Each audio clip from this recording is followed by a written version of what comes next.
Hey YouTube, coming at you with what was a bad team turned really good team when I switched the order up. So I started superior lead for Alligator, Graveler in the back, but for some reason, I don't know if I'll talk about this maybe during the battles when I sort of transition to my talk halfway through. But order does matter in a lot of these things, even with a balanced team, because there are certain Pokemon that are just on the lead more, and that is the same in this meta. So I had Superior on the lead, did not do great. Switched to Graveler on the lead, did great. Now this team does have grass is tough for this team. For Graveler, for Alligator, both weak to grass. Superior at best even with Aerial Ace. So it's a little tough for grass, but other than that, a couple answers for water, answer for flyer, resisting electric with the Graveler and the Superior. So it does combo the meta pretty well. So let's get into the battles. Superior into Swampert. So this one is obviously a good lead. They will get out into Talonflame, and oh yes, Rock Throw. This is exactly why I'm using it. Everything is resisted. Fire and Flying is resisted, so you throw that resisted Brave Bird. The problem is I now have, I'm basically just walled because I only have rock moves. So get off the Stone Edge, it will be resisted. So be it. It'll chip. It is still Stone Edge. Stone Edge really hard hitting plus stab. Get the Superior back in. Could be a Sludge Wave. Still may just let it go anyways. It is just a Hydro. What's in the back? It is an Abomasnow. And oh yes, Abomasnow is tough if you cannot align with Graveler. But I grabbed one shield. And once I grabbed one shield, it was just now a pacing thing that I can just outpace, right? Because even just going to the Ice Beams, you're going to do it. And then I was like, whoa, Shadow Abomasnow over Shadow for Alligator. These claws are adding up a ton. So I could actually just go straight Hydro Cannon because these claws are adding up like crazy. I'm already took them down to the yellow. Baited the second one, or I don't know if it was a bait. I just wasn't counting. But after the first one, I'm definitely going to outpace to these Hydros. So easy Hydro. Do take it out. And then I've got for Alligator and Superior to take that out. Toxapex. Again, kind of, it's a bad matchup because you're weak to poison. But, I may Frenzy and go into for Alligator here. I may just stay in. Yeah, okay, so I do chip with Frenzy and then come in here. It's not like Sludge Wave is going to hurt me any less. I still need to respect it. And it's just a brine bait, so that sucks. So Credility comes in. I'm already down a shield, but half rock, so Hydro is neutral. So land the first one. And I'm going to get to the second one. So at least I will grab a shield back, which is not bad. And then maybe just come back into Superior and just get way ahead on energy here. That is definitely an option. So let's see if I do that. So Grass Knot takes me out. That's fine. Here comes Superior. Yeah, I wouldn't be surprised if I just come in here and just take the moves. So I come out with a Frenzy. And then we'll have to throw the Frenzy and then instant swap to the Rock Throw user. And see how the back line holds for us here. So perfect farm down. Out comes Toxapex. You know what? I have two Frenzy Plants, so if they shield one, I will probably just go back to back here. They do not shield, but I'll just snipe it with a Rock Throw. What's in the back? It is Abomasnow, and yes, love to see it. Don't even need to throw the move. Any charge moves. Just take it out. Jump Bluff, right? I started seeing Jump Bluffs. So I started okay with this team. And then I lost like 4 or 5 in a row. But it wasn't like, it was a lot of just like, man, if I had a different alignment, I would win these matchups. Because it was a lot of like this. I would have like Abomasnow, Jump Bluff, and what other stuff on the lead? Talonflames on the lead. So I was like, if I had my Graveler on the lead and Superior in the back, I would beat these things. So I switched it and I started winning. So there are certain Pokemon that show up on the lead more versus show up on the lead less. And there's no set rule. There is actually on PV Poke. So on PV Poke, you can sort by overall. You can sort by overall. You can sort by a bunch of things. But one of the things you can actually sort by is like leads, switches, and closers. I think switches is the one that everyone uses the most because they want to know, like, if I'm building a balanced team, what are my best safe swaps that I can use to try and flip switch or grab shield and stuff like that. So switches often used a lot. But leads and closers are not often used. But you do have a lot of traits of lead Pokemon. And even in the PvPoke write-up, it said leads, the best Pokemon with shields in play, capable of applying pressure or winning extended fights, their ideal leads in battle. And number 7, Jumpluff. Number 8, Abomasnow. Number 2, Marowak, another fire Pokemon, right? So right off the bat, we have like 2, 3, Zapdos, Flyer.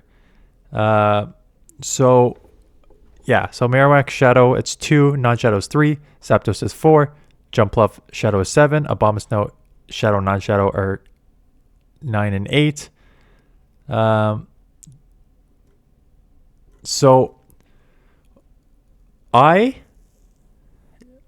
In this meta, there are certain, again, capable of applying pressure or winning extended fights. What does that mean? It generally means Pokemon that are either insanely spammy, so Zapdos, Togedemaru is up here, Quillfish is up here, or Pokemon that may not be the spammiest Pokemon, but have enough bulk and can apply enough pressure on your opponents. So the number 1 ranked lead is Gastrodon, and your weaknesses are also important on the lead. So Gastrodon is the number 1. Jumpluff is at 7, right? So I always used to run, if you've been on this channel for a while, I have always used to run Swampert on the lead. And why do I always run Swampert on the lead? It fits the bill 2 ways. It is a very spammy Pokemon with Hydro Cannon where you can put up a lot of shield pressure, and then you just kind of like, if it's a neutral matchup, you can just over shield and like spam those Hydros. As you can see, I made the switch here and I had a Abomasnow on the lead, and now I got this Quagsire in the back, right? Like just perfect alignment after I switch, as opposed to being hard countered. So Swampert was one where I used on the, and it also fits the bill of why Gastrodon is number 1, and I think that it makes sense for Swampert and those as well, is your limited weaknesses. Gastrodon, the Mud Boys, Gastrodon, Swampert, Whiscash, Quagsire, they only have one weakness. It's double weak to grass, but it's only one weakness. So when you have those type of Pokemon on the lead, where your weaknesses are pretty limited, plus you can spam or apply shield pressure, that makes you ideal. And look at that Marowak again. So this is what we're talking about. Marowak, okay-ish bulk, Fire Spin buffed, Bone Club buffed. To get to those, 12 turns. Apply pressure in the shield scenarios. Abomasnow we just saw multiple times. Powder Snow, Weather Ball, 10. The Shadow Weather Balls really start adding up. So it has a couple weaknesses, like it's double weak to fire. You don't want to see fire. So when you're in a meta with only 4 typings and one of them's fire, you lead it, and then you have your fire counters in the back. So order matters, and order can change whether a team is good or not.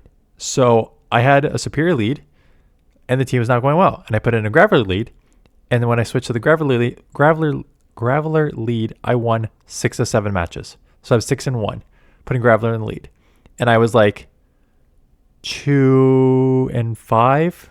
Maybe 2-6 with superior in the lead. And it's just because there are certain Pokemon in this meta that are better on the lead, and those better on the lead tend to be weaker to Graveler, rock Pokemon. There's not a lot of rock in this meta, right? But rock is actually kind of a sneaky thing. There's fire, which you hit super effective against. That you are electric rock, so you resist other electric moves. And there's like an okay amount of flyers in this meta. Talonflame, Zapdos, Emolga, Jumpluff. There's enough flyers in this meta for Rocklow to be super effective against. So it was kind of a sneaky pick. However, with rock throws, you can see with the turn, 2-turn move, only rock moves, double weak to ground. So you got to have a ground answer because you're double weak to ground, weak to grass. Definitely a lot of answers out there for you. But here we are again. Jumpluff, flying Pokemon. I'll play this lead out. You are weak to grass, so I do need to respect the energy balls. But these rock throws are adding up. I will shield. I'll get off a rock blast just to probably grab a shield back. So once I think they go 1 energy ball, I think you can just shield up the second move, even if it's a bait, and take them out, if I remember. So that rock throw will go throw. I'll shield. Even if it's an air lace, I don't think they can get to an energy ball. Or they do. If they go 2 energy balls, you can definitely just farm down.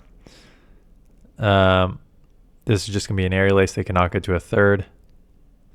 So no problem. Tons of energy. Met with the Quagsire. I was going to say Gastrodon because that's just, I see more of those. And they eventually make a catch on a Starmie. So, okay, nice catch. But did what I wanted you to do. You got out of that matchup.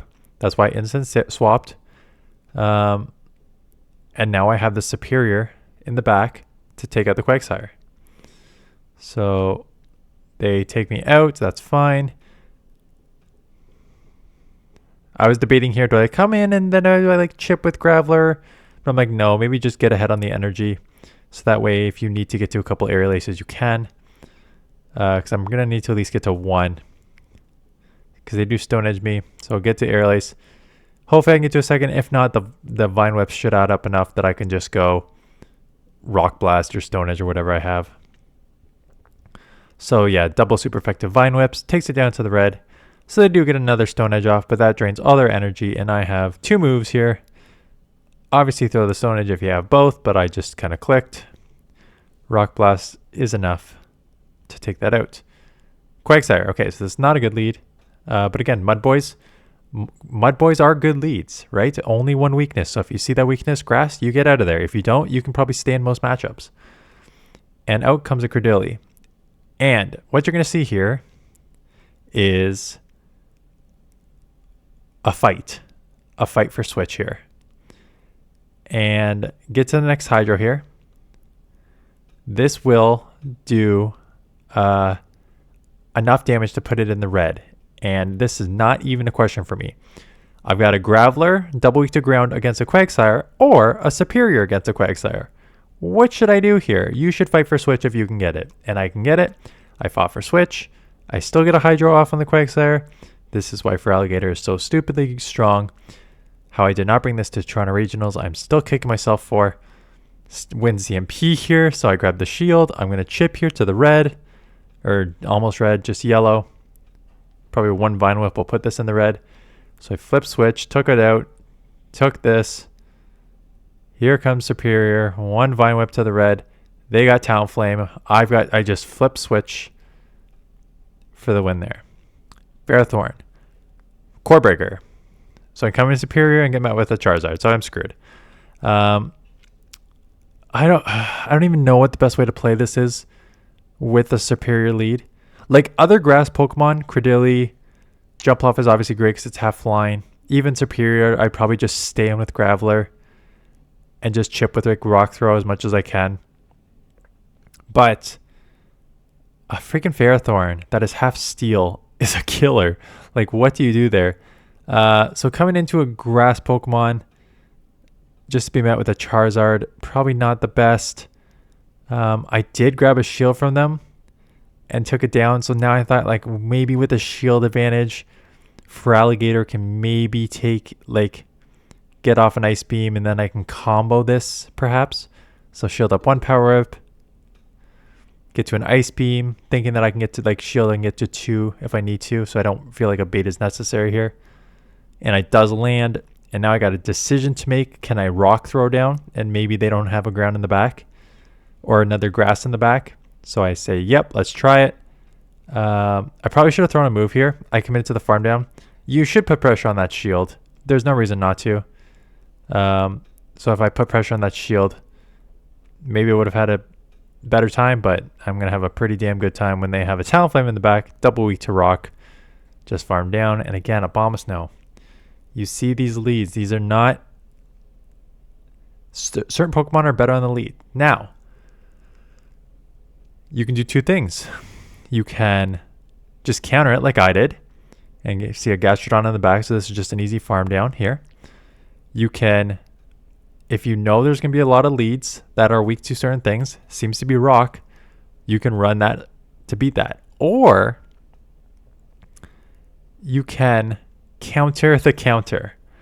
You know, content creators put out teams and immediately it shows up everywhere, so you can get by with countering it. And it's the same thing that here. If you expect certain Pokemon on the lead, thus creating a bunch of answers to those Pokemon, like a bunch of teams that just answer those leads, you can just build to answer the answers. So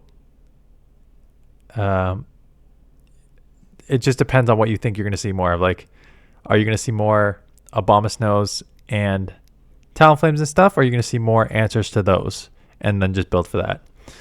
So this was just a pretty fun team. I don't want to say a strong team. It definitely has some flaws. I want to say like this is going to be your go-to team. But I had fun with it. Graveler actually has like a lot of play. Obviously the Mud Boys are terrible for this Pokemon, and Grass is rough too, but you dominate Electric and Fire.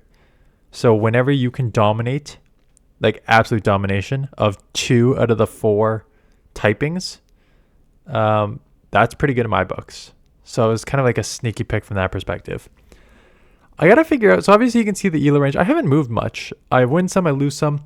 It is also a product of like trying a team and failing. So I'll get up, I'll do a team of like, I'll do 2 sets, good enough to showcase, and I'll try a new team. Then I'll go like 1 and 4, and I'm like, oh, this team doesn't work, and then try another team, stuff like that. So I haven't found the go-to team yet. I expect to find one. I've tested enough Pokemon. I've got an idea of what's strong in this meta and what I think I can build a strong team with. And this thing's on for 2 weeks, right? So we got another week plus of this thing coming our way. So I am going to start putting together some try-hard teams. Not that these weren't try-hard teams, but these were a lot of just like, oh, I want to try Superior in this meta. I want to try Graveler in this meta, right? It's not like I would run with these Pokemon generally. Well, I'd run with Superior because I think Superior is super strong. But now it's trying to like time to go meta, time to go the strong Pokemon, and time to run some ELO. I want to hit Veteran soon. So that's my goal.